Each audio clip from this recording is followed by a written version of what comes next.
আসসালামু আলাইকুম সুপ্রিয় শিক্ষার্থী, আশা করি তোমরা আল্লাহর রহমতে সবাই ভালো আছো। আমি আনিকা আফরোজ, সহকারী শিক্ষক, Obaidullah memorial high school. Obaidullah memorial high school কর্তৃক আয়োজিত আজকের অনলাইন ক্লাসে তোমাদেরকে স্বাগত। আজকে আমরা আলোচনা করব তোমাদের নবম শ্রেণীর ফিজিক্স মানে পদার্থবিজ্ঞান দ্বিতীয় ও তৃতীয় অধ্যায় অর্থাৎ গতি ও বল সমন্বিত অধ্যায় নিয়ে আমরা আলোচনা করব। তাহলে এটার জন্য আমরা আজকে একটি সৃজনশীল, আমি ক্লাসে তোমাদেরকে এটার বেসিকগুলো পড়ানো হয়ে গিয়েছে, পড়িয়েছি। তাহলে এখন আমরা আজকে একটা সৃজনশীল আলোচনা করব। আমরা দেখি প্রশ্নটা। স্থির অবস্থায় থাকা 5 কেজি ভরের, তাহলে স্থির অবস্থা, তাহলে যে কোনো জিনিস যেটার কথা বলা হয়েছে একটি বস্তু, তাহলে একটি বস্তু সেটা কি অবস্থা আছে? স্থির অবস্থায়। আর বস্তুটা 5 কেজি ভরের, তার মানে বস্তুটার ভর হচ্ছে 5 কেজি। এরপরে দেওয়া আছে বস্তুর ওপর 5 নিউটন বল, তাহলে এখানে বলের মান হচ্ছে 5। 4 সেকেন্ড ধরে কাজ করছে, সময়টা দেওয়া আছে 4 সেকেন্ড।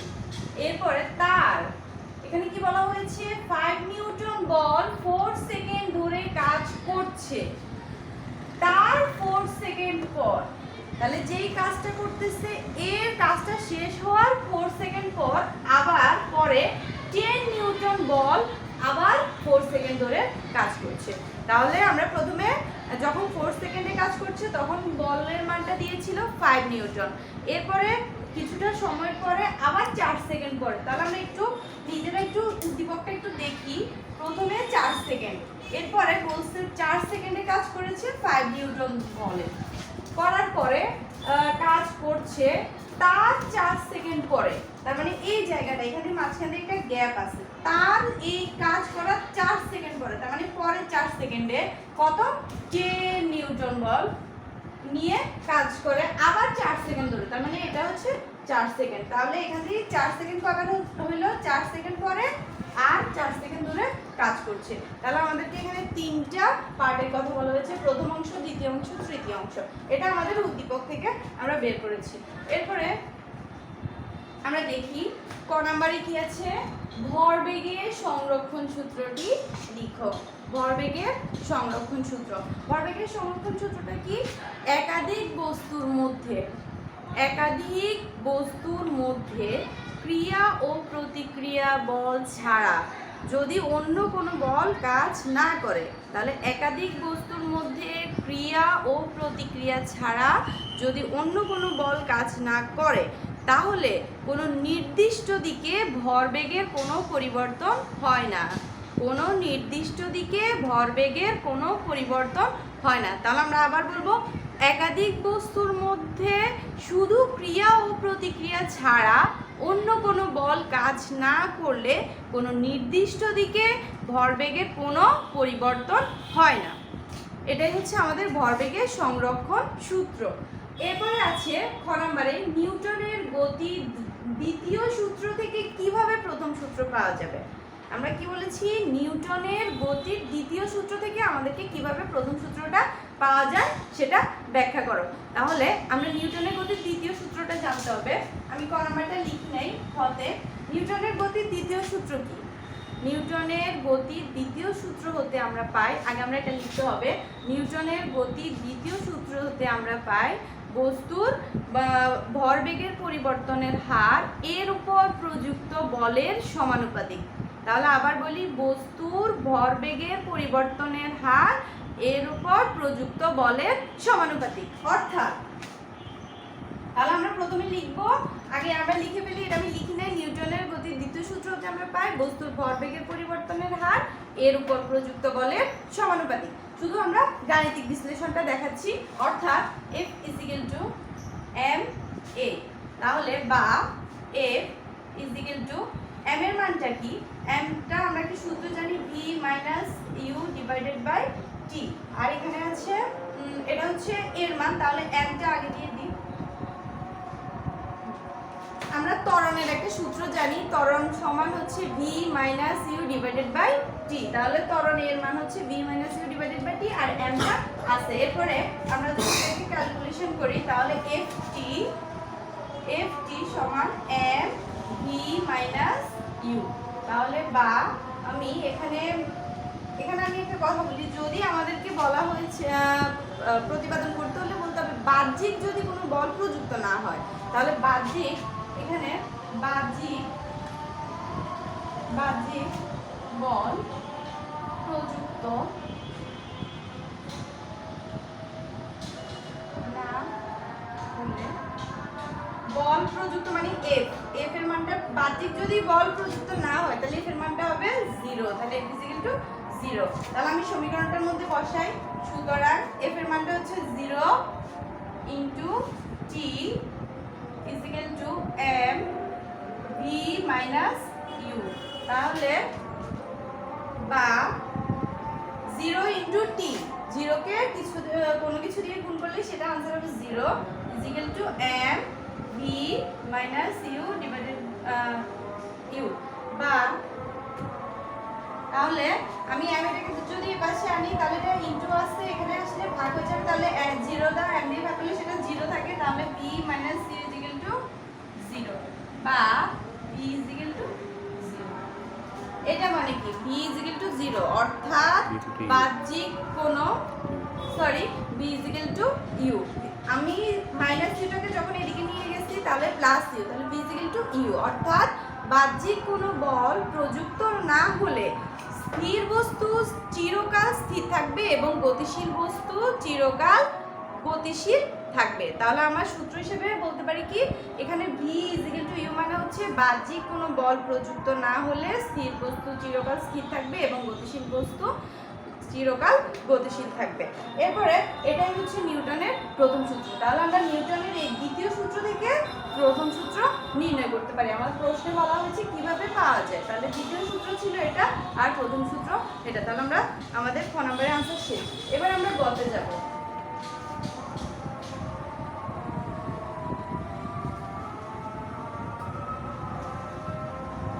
গ নাম্বারটা দেখি, বস্তুটির প্রথম 8 সেকেন্ড। আমরা এর আগে প্রথমে উদ্দীপক করার সময় একটা গ্রাফ করেছি, 4 সেকেন্ড 4 সেকেন্ড 4 সেকেন্ড, 3টা পার্ট ছিল। এখন আমাদেরকে বলা হয়েছে প্রথম 8 সেকেন্ড মানে হচ্ছে 8 সেকেন্ড মানে হচ্ছে প্রথম 4 সেকেন্ড দ্বিতীয় 4 সেকেন্ড। আমরা এখন প্রথম 4 সেকেন্ড আর দ্বিতীয় 4 সেকেন্ড টোটাল 8 সেকেন্ডে অতিক্রান্ত দূরত্ব মানে টোটাল কতটুকু পথ অতিক্রম করেছি সেটা বের করতে হবে। তাহলে আগে আমি প্রথম 4 সেকেন্ডের হিসাবটা করে দেখি। প্রথম 4 সেকেন্ডে আচ্ছা, প্রথম 4 সেকেন্ডে আমার কি কি মান দেওয়া আছে একটু প্রশ্নের দিকে আবার দেখি আমরা উদ্দীপকে। এখানে বলা হয়েছে স্থির অবস্থায় মানে আদিবেগটা হচ্ছে স্থির অবস্থায়, আদিবেগ মানে হচ্ছে 0। এরপর বলা হয়েছে 5 কেজি ভরের। তাহলে আমার এখানে দেওয়া আছে কি কি দেওয়া আছে, ভরটা দেওয়া আছে এখানে, ভর m is equal to হচ্ছে কত 5 কেজি। 5 কেজি ভরের একটি বস্তুর উপর 5 নিউটন বল, তাহলে বলের মান বল F is equal to হচ্ছে 5 নিউটন। আচ্ছা, আমার কাছে প্রথম 4 সেকেন্ডের ক্ষেত্রে দেওয়া আছে ভরের মান আর বলের মান। তাহলে আমাকে বলা হয়েছে অতিক্রান্ত দূরত্ব বের করতে। অতিক্রান্ত দূরত্বের সূত্রটা আমরা আগে আরেকবার দেখি। S is equal to ut plus half a t square। এটা হচ্ছে অতিক্রান্ত দূরত্বের সূত্র। অতিক্রান্ত দূরত্বের সূত্র কি? S is equal to ut plus half a t square। এবার আমি মানগুলো দেখি। u মানে হচ্ছে আদিবেগ, আমরা প্রথমেই বলেছি স্থির অবস্থায়। তাহলে স্থির অবস্থা মানে হচ্ছে স্থির অবস্থায় যেহেতু তার মানে আদিবেগটা হচ্ছে আদিবেগ u is equal to 0 আর 0 মিটার পার সেকেন্ড, বেগের একক হচ্ছে মিটার পার সেকেন্ড। এরপরে u এখানে আছে ut, t মানে হচ্ছে সময়। সময়টা কতটুকু দেওয়া আছে আমাদের বলেইছি আমরা প্রথম 4 সেকেন্ডে, তার মানে সময়ের মান t is equal to 4 second. এরপরে হাফ a মানে হচ্ছে কি ত্বরণ। তাহলে আমাকে আগে ত্বরণের মানটা বের করতে হবে। ত্বরণ a is equal to 0 what, তাহলে ত্বরণ a is equal to what, ত্বরণের মানটা আমাকে বের করতে হবে। এরপর আবার t স্কয়ার, t মান তো আমরা জানি 4 সেকেন্ড। তাহলে এবার আমি যদি এই সূত্রটা দিয়ে অতিক্রান্ত দূরত্ব বের করি, তাহলে আমাকে আগে বের করে নিতে হবে কিসের মান? ত্বরণ এর মান। ত্বরণের সূত্র আমরা কি? তাহলে প্রথম 4 সেকেন্ডে ক্রিয়াশীল ত্বরণ, ক্রিয়াশীল ত্বরণ, ত্বরণের সাইন হচ্ছে a is equal to কি হবে? F/m, কারণ আমরা জানতাম F is equal to m a। এখান থেকে আমি যদি এর মান বের করতে যাই তাহলে কি আসবে? a is equal to F/m। তাহলে এখানে আমি মানটা বসাই। F মানে বলের মান হচ্ছে 5 নিউটন আর m ভরের মান হচ্ছে 5 কেজি। তাহলে 5 দিয়ে 5 কে ভাগ করলে আমার आंसर আসে 1। আর যেহেতু এটা ত্বরণ বের করছি, ত্বরণের একক হচ্ছে মিটার পার সেকেন্ড স্কয়ার। তাহলে আমি প্রথম 4 সেকেন্ডে ক্রিয়াশীল ত্বরণ পেয়েছি 1 মিটার পার সেকেন্ড স্কয়ার। এবার ত্বরণের মান যেহেতু পেয়ে গিয়েছি, তাহলে আমরা প্রথম 4 সেকেন্ডে অতিক্রান্ত দূরত্ব, প্রথম 4 সেকেন্ডে আমি একটু মুছে ফেলি, প্রথম 4 সেকেন্ডে অতিক্রান্ত দূরত্ব, অতিক্রান্ত দূরত্ব যেহেতু এটা প্রথম 4 সেকেন্ড, তাহলে আমরা এটাকে s এর সাথে একটা 1 দিতে পারি প্রথম ক্ষেত্রে। এই জন্য দূরত্বের সূত্র কি? u t plus half a t square. এখানে আমরা এগুলোকে a 1 দ্বারা ইন্ডিকেট করতে পারি।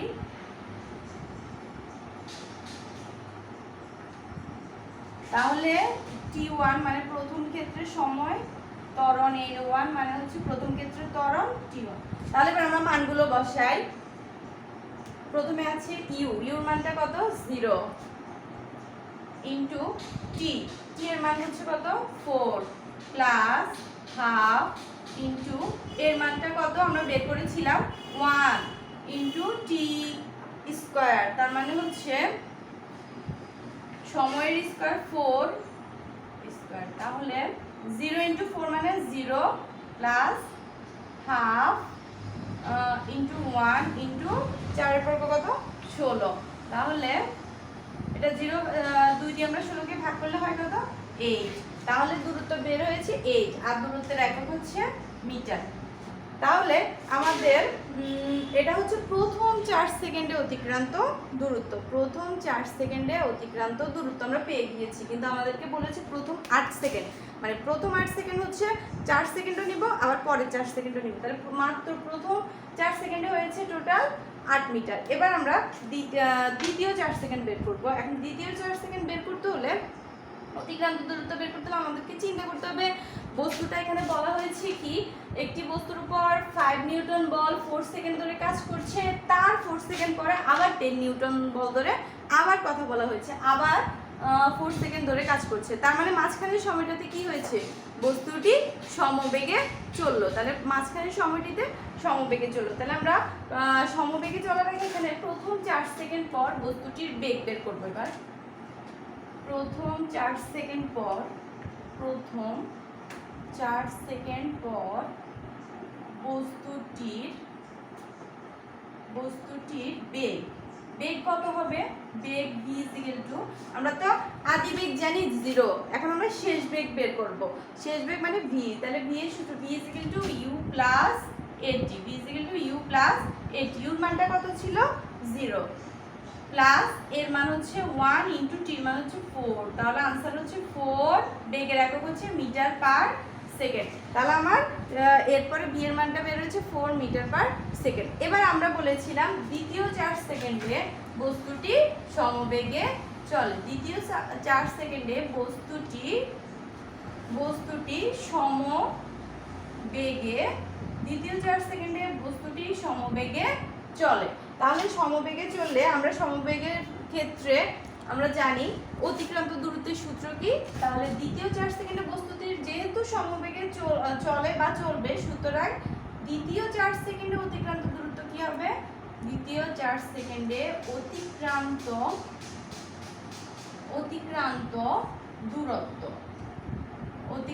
দূরত্ব যেহেতু আমরা আগের দূরত্বটাকে প্রথম ক্ষেত্রে s1 ইন্ডিকেট করেছি, তাহলে এখন দ্বিতীয় 4 সেকেন্ডে s2।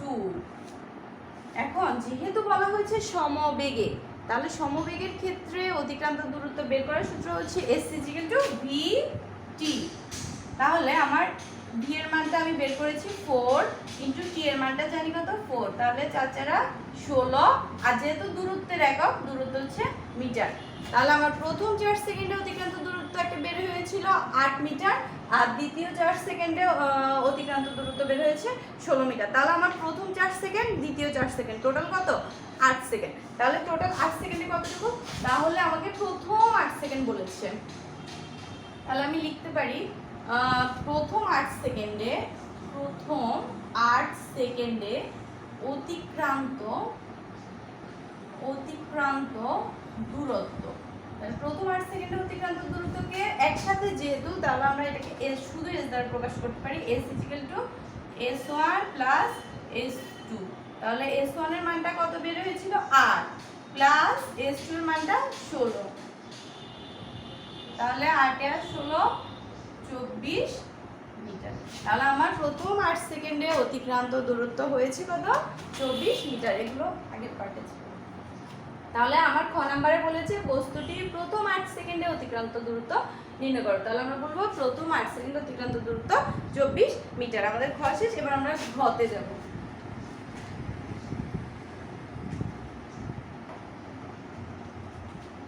ঘ নাম্বারটাতে কি বলা হয়েছে, উদ্দীপকের তথ্যের আলোকে বেগ সময় লেখচিত্র এঁকে বস্তুটির গতি বিশ্লেষণ করো। তথ্যের আলোকে বেগ সময় লেখচিত্র আঁকতে বলছে আমাদেরকে, বেগ আর সময় লেখচিত্র। তাহলে লেখচিত্র আঁকতে হলে বেগের মান আর সময়ের মান লাগবে কত, উদ্দীপকের তথ্যের আলোকে। তার মানে আমাদেরকে টোটাল উদ্দীপকে কত সময়ের কথা বলা হয়েছে, কতগুলো বেগ আছে সেটা বের করতে হবে। তাহলে আমার প্রথম 4 সেকেন্ড, দ্বিতীয় 4 সেকেন্ড, তৃতীয় 4 সেকেন্ড, টোটাল 12 সেকেন্ড। তার মানে আমাকে 12 সেকেন্ডে অতিক্রান্ত পুরা অতিক্রান্ত দূরত্বটা যখন আমরা বের করব তখনই আমরা বেগ সময় লেখচিত্রটা আঁকতে পারবো। তাহলে আগে আমরা লিখি, আমরা কি কি জানি সেটা আগে আমরা দেখি। বস্তুটির, তাহলে আমাদের এগুলো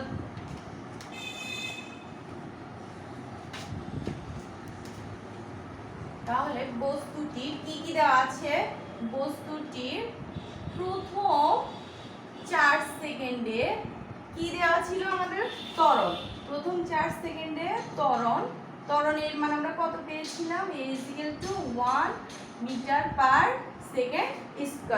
এরপরে ছিল প্রথম 4 সেকেন্ড পরে, প্রথম 4 সেকেন্ড পর বস্তুটির বেগ বের করেছিলাম আমরা, বস্তুটির বেগ কত বের করেছিলাম, বেগ v = বের করেছিলাম 4 মিটার/, বেগের একক হচ্ছে সেকেন্ড, 4 মিটার/সেকেন্ড। আর দ্বিতীয় 4 সেকেন্ডে বলেছিলাম বস্তুটি সমবেগে চলবে, দ্বিতীয় 4 সেকেন্ডে বস্তুটি সমবেগে চলে বা চলবে। তাহলে এরপরে হচ্ছে তৃতীয় 4 সেকেন্ডে আমরা তৃতীয় 4 সেকেন্ডে এখনো বের করিনি। তৃতীয় 4 সেকেন্ডে প্রথমে দূরত্ব বের করতে হলে আমরা আগেই গতে দেখেছি, দূরত্ব বের করতে হলে আমাদের কাছে ত্বরণের মান নেই, আমরা ত্বরণের মানটা বের করে নিয়েছিলাম। তাহলে এখানেও আমরা তৃতীয় 4 সেকেন্ডে বস্তুটির ত্বরণটা বের করব। বস্তুটির ত্বরণ আমরা প্রথম 4 সেকেন্ডের ত্বরণ বের করার সময় সেটাকে a1 দ্বারা ইন্ডিকেট করেছিলাম। তাহলে এখানে আমরা দিতে পারি a2, বস্তুটির ত্বরণ a2 = f/m। এখন আমরা দেখি f এর মানটা বলা হয়েছে তার 4 সেকেন্ড পরে, মানে সময়টা হচ্ছে 4 সেকেন্ড, 10 নিউটন বল আবার 4 সেকেন্ড ধরে কাজ করছে। তাহলে আমার এখানে বলের মানটা কত, বলের মান হচ্ছে 10 নিউটন, এখানে বলের মান হচ্ছে 10 নিউটন, আর m মানে ভরের মান। এখন বস্তু প্রথম 4 সেকেন্ড হোক কিংবা শেষ 4 সেকেন্ড হোক, ভরের মান অপরিবর্তনীয় বা এটা অপরিবর্তনশীল যেটা, তাহলে ভরের মানটা চেঞ্জ হবে না, ভর 5 কেজি, তাহলে 5 কেজি, তাহলে 5/10/5 = কত হবে 2, আর ত্বরণ যেহেতু তাহলে মিটার/সেকেন্ড²। তাহলে ত্বরণের মানটা পেয়ে গেছি। এবার লিখব তৃতীয় 4 সেকেন্ডের দরকার দরকার নেই আমাদের। প্রথম 4 সেকেন্ড, দ্বিতীয় 4 সেকেন্ড আর তৃতীয় 4 সেকেন্ড টোটাল অতিক্রান্ত দূরত্বটা এবার আমরা যদি বের করতে যাই তাহলে 4 4 মিলে হবে 12 সেকেন্ড পর, টোটাল 12 সেকেন্ড পর বস্তুটির অতিক্রান্ত দূরত্ব, বস্তুটির অতিক্রান্ত দূরত্ব। তাহলে 12 সেকেন্ডের দূরত্বের সূত্র আমরা জানি কি, যেহেতু প্রথম 4 সেকেন্ডে যেটা শেষ বেগ ছিল সেটা তৃতীয় অংশের আদিবেগ হবে। তাহলে দূরত্বের সূত্র এস, দূরত্ব যেহেতু এখানে আমাদের দূরত্ব না, আমাদেরকে দূরত্ব বের করতে বলে না, বেগ সময় লেখচিত্র বলেছে। তাহলে 12 সেকেন্ড পর বস্তুটির বেগ বের করব আমরা। বেগ ভি ইজিক্যাল টু, এখানে ভি প্রাইম দিতে পারি, V prime is equal to V plus এটি। এখানে আমরা জানি V is equal to U plus এটি, কিন্তু আমি এখানে ইউ না লিখে ভি কেন লিখেছি, কারণ এই ভিটা হচ্ছে প্রথম 4 সেকেন্ডের শেষ বেগ, মানে এই তৃতীয় 4 সেকেন্ডের আদিবেগ ছিল। তাহলে আদিবেগ হলে তাহলে এখানে আমরা আদিবেগের বদলে শুধু ভি লিখেছি আর এটাকে ভি প্রাইম দ্বারা ইন্ডিকেট করেছি। তাহলে ভি ইজিক্যাল টু ভি এর মানটা কত, ওই যে উপরে দেওয়া আছে 4 প্লাস এর মান 2 ইন্টু টির মান 4, তাহলে 4 প্লাস 4 গুণে 8, তাহলে 8 4 12 মিটার পার সেকেন্ড। বেগের একক হচ্ছে মিটার পার সেকেন্ড। তাহলে আমার সময় হচ্ছে 12 সেকেন্ড আর বেগও বের হয়েছে 12 মিটার পার সেকেন্ড স্কয়ার। এবার আমাদেরকে বলেছে বেগ সময় লেখচিত্র অঙ্কন করার জন্য। তাহলে আমরা এখন লেখচিত্র অঙ্কন করব।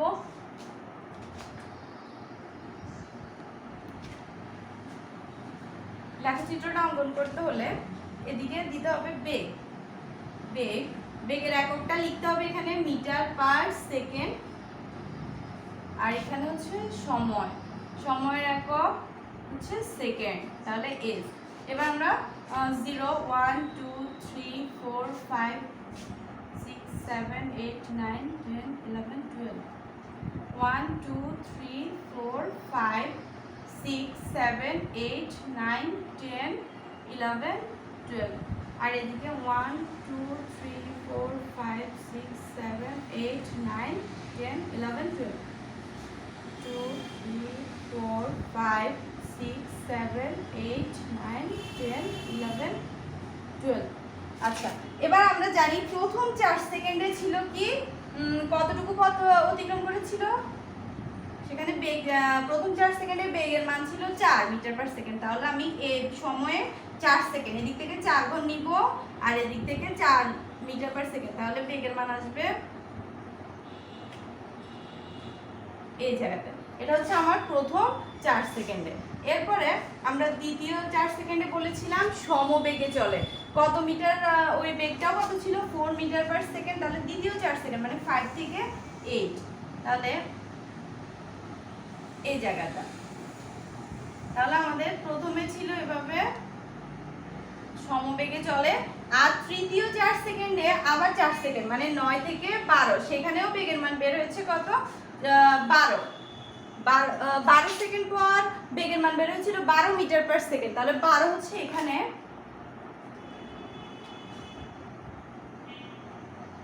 তাহলে আমার এখানে আছে। তাহলে আমাদের গ্রাফ পেপারটা হবে, গ্রাফ পেপারে যদি আমরা আঁকি গ্রাফটা হবে এরকম। এবার দেখা যাক আমরা একটু এটা বিশ্লেষণ যদি করতে যাই, তাহলে প্রথম 4 সেকেন্ডে বেগ হচ্ছে 4 মিটার পার সেকেন্ড। তাহলে এখানে আমরা এটাকে ঢাল দিতে পারি, ঢালের মান, এটা যদি ঢাল হয়, এই ঢালটা কি, এই ঢালটা হচ্ছে বেগ বাই সময়। আমরা জানি বেগ বাই সময়, ত্বরণ ইজিক্যাল টু হচ্ছে বেগ বাই সময়, তার মানে এটা হচ্ছে একটা ত্বরণের মান। তাহলে এই ত্বরণটার মান এই ইজিক্যাল টু কত বের হয়েছে 1 বের হয়েছিল প্রথম 4 সেকেন্ডে 1 মিটার পার সেকেন্ড স্কয়ার, আর এখানে তো সমবেগে চলে, আর এখানে ঢাল a2, ঢাল মানে হচ্ছে ত্বরণ। কেন ত্বরণ এখানে, কারণ এখানে আমাদের লেখচিত্রটা হচ্ছে বেগ বাই সময়, আমরা জানি ত্বরণ ইজিক্যাল টু বেগ বাই সময়। তাহলে এখানে বেগ বাই সময়ের ক্ষেত্রে এখানে ত্বরণ দ্বিতীয় কত বের হয়েছিল, ত্বরণের মানটা 2 মিটার পার সেকেন্ড স্কয়ার। এটাই আমাদের গ নম্বরের আনসার। তাহলে এই গ্রাফটাই আমাদেরকে আঁকতে বলা হয়েছে। আমাদের এই সৃজনশীলটা শেষ, তোমাদেরকে আমরা আরেকটা সৃজনশীলের প্রশ্ন দিচ্ছি।